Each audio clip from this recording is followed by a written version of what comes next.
18 तारीख का दिन ग्रह नक्षत्रों के दृष्टिकोण से समझने कैसा है। बुधवार का अवसर, प्रतिपदा तिथि है, शुक्ल पक्ष आरंभ हो रहा है फागुन के महीने का। और ये फागुन के शुक्ल पक्ष का महीना जो होता है कई सारे योगों के साथ आरंभ होता है। इस दिन शास्त्र के दृष्टिकोण से कहा जाता है पयोव्रत करना चाहिए। श्रीमद् भागवत के अंदर इस पयोव्रत का अद्भुत वर्णन शास्त्र के अंदर कहा जाता है और कहा जाता है पूरे 12 के 12 महीनों यदि पयोव्रत किया जाए तो समस्त पापों से मुक्ति हो जाती है व्यक्ति के जीवन के अंदर। ऐसा योग बनता है। आपकी राशि के दृष्टिकोण से देखिए बड़ा सुंदर योग बनकर तैयार है। ये आपके लिए अम्ला एक तरह से कीर्ति योग बनाकर आपकी राशि में बनकर बैठ गया है और ये आपके लिए हर काम में कहीं ना कहीं बहुत सुगमता देने के योग बनाते दिखाई दे रहे हैं। यदि सरल रहोगे तो चीज़ों को बहुत अच्छे से पूर्ण करने की तरफ अग्रसित होते दिखाई दे सकते हो। कुछ नए यात्रा के कार्यक्रम, कुछ लाभ के कार्यक्रम पर विचार होने के योग बनते दिखाई देंगे। और ऐसे में आपको थोड़ा माताओं का, बड़े लोगों की आज्ञा का अनुसरण करने का प्रयास करना चाहिए। उनकी आज्ञा के अनुसार कार्य करना आपके लिए बहुत सुंदर योग बना सकता है, चीज़ों को लाभ की तरफ अग्रसित करता दिखाई दे रहा है।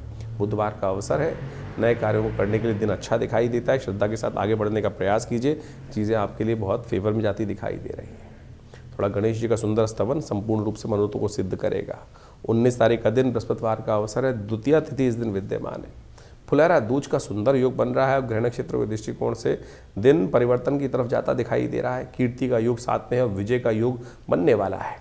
इस दिन ध्यान रखना कि आपकी राशि के दृष्टिकोण से ऐसा योग बन रहा है कि जिस दिशा में आप आगे चलने का प्रयास करोगे उसमें कोई पंगा लेने का प्रयास करेगा तो अपना ही नुकसान कराएगा। इसलिए बिल्कुल किसी विचार को ना नेगेटिव सोचने की ज़रूरत नहीं है, ना नेगेटिव सामने करने की ज़रूरत है। जिस चाल में चल रहे हो चलते चले जाओ, सही मार्ग पकड़ने का प्रयास करो।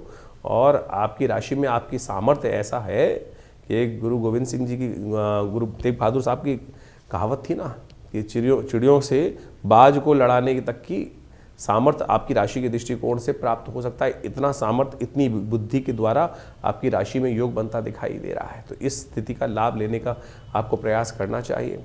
आपको कहीं बहुत ज़्यादा झुकने की ज़रूरत नहीं है। चीज़ें आपके लिए सानिध्य में आप बनने के योग बहुत बढ़िया तरह से बनते दिखाई दे रहे हैं।